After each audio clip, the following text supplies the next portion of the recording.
Dans un moment où l'on attendrait d'un président qu'il incarne la force tranquille d'une puissance mondiale, le voilà sommé brutalement par Washington de plier sans délai sur des dossiers géopolitiques brûlants. L'homme censé porter haut les couleurs de la République se retrouve scruté par une nation divisée, prise entre la poussée du Rassemblement national et le mur opaque des médias complices des sphères dominantes. Entre suspicion, écœurement et sidération, les regards français ne savent plus s'il faut craindre ou mépriser leur propre chef d'État. C'est exactement ce qui se passe en ce moment même. Emmanuel Macron, sous une pression écrasante de l'administration Trump, se retrouve au cœur d'une crise diplomatique sans précédent, soutenue par des médias complices qui minimisent l'ampleur du désastre, invoquant des discours éculés sur la coopération transatlantique, la souveraineté européenne et un prétendu tournant pour la France. Mais pourquoi cet ultimatum ? Pourquoi Macron est-il soudainement si vulnérable au point de risquer une rupture historique avec l'allié américain ? Et qu'est-ce que cela signifie pour la France, pour l'Europe entière, et pour des relations transatlantiques déjà fragilisées par des années de divergence ? Plongeons dans cette affaire explosive en décortiquant chaque élément, étape par étape, pour révéler la vérité. Des sources proches de Washington, relayées par des médias conservateurs comme Fox News et des publications virales sur X, ont lâché des mots d'une dureté sans équivoque. Macron doit choisir son camp maintenant, ou la France en paiera le prix fort économiquement, politiquement et stratégiquement. Un véritable uppercut au visage des citoyens français qui cherchent désespérément la vérité dans un océan de mensonges et de désinformation. Le RN, devenu la première force politique aux élections européennes, dénonce sans relâche le mur antifasciste artificiel érigé par les élites pour marginaliser les voix dissidentes. Ce rempart que les élites croyaient indestructible s'effondre comme un château de cartes face à la montée des vérités alternatives. Le RN, sous la houlette de Marine Le Pen et Jordan Bardella, défend des principes clairs et inébranlables. Souveraineté nationale, sécurité des Français et retour au bon sens politique. Une ligne qui résonne avec les conservateurs américains de Trump avance, qui n'hésitent pas à défier les récits officiels des élites mondialisées. Tout appelle à une transparence absolue dans les relations internationales, sans concession ni tabou. Un haut diplomate américain, cité anonymement, a déclaré « Macron bloque les progrès sur l'Ukraine et le commerce.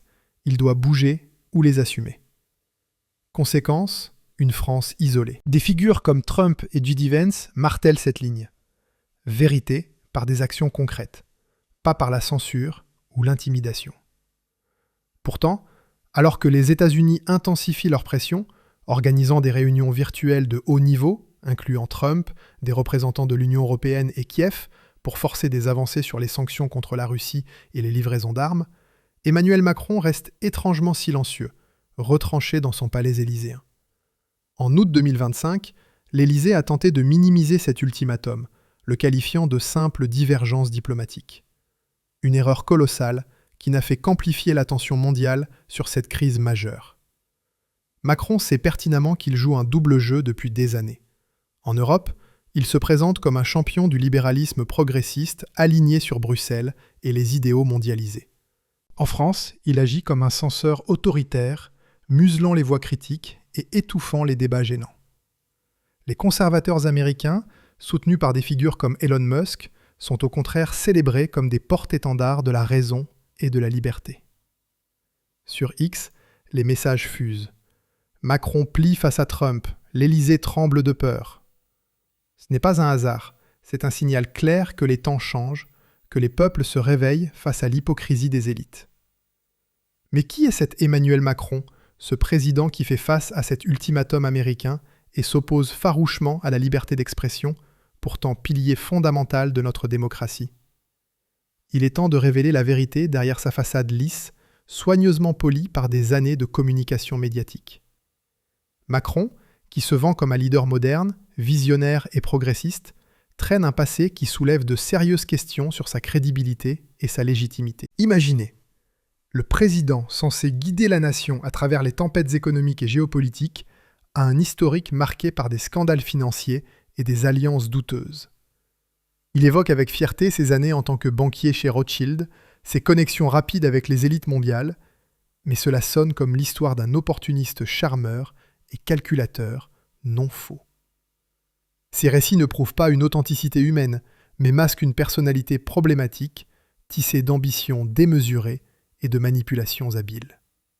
Les anecdotes de Macron ne sont pas le témoignage d'un leader proche du peuple ou relatable, mais un indice flagrant d'un caractère dangereux pour un homme d'État chargé de responsabilités aussi lourdes. Son manque de respect pour la transparence révèle un mépris profond pour les citoyens ordinaires, surtout lorsqu'ils osent remettre en question ses intérêts personnels ou politiques. Ce trait se retrouve tout au long de sa carrière. Souvenez-vous du scandale des retraites en 2019-2020, où il a imposé des réformes en secret, brisant ses promesses de dialogue social et provoquant des mois de manifestations violentes dans les rues de France. L'homme qui jouait avec les règles économiques chez Rothschild est aujourd'hui celui qui joue avec la Constitution française, contournant le Parlement à coups de 49.3 dès que cela sert ses desseins. Et que dire de son arrogance intellectuelle qui frise l'hubris ? Les échecs répétés de Macron, particulièrement en diplomatie, mettent en lumière une ignorance criante des réalités nationales et des aspirations profondes du peuple français.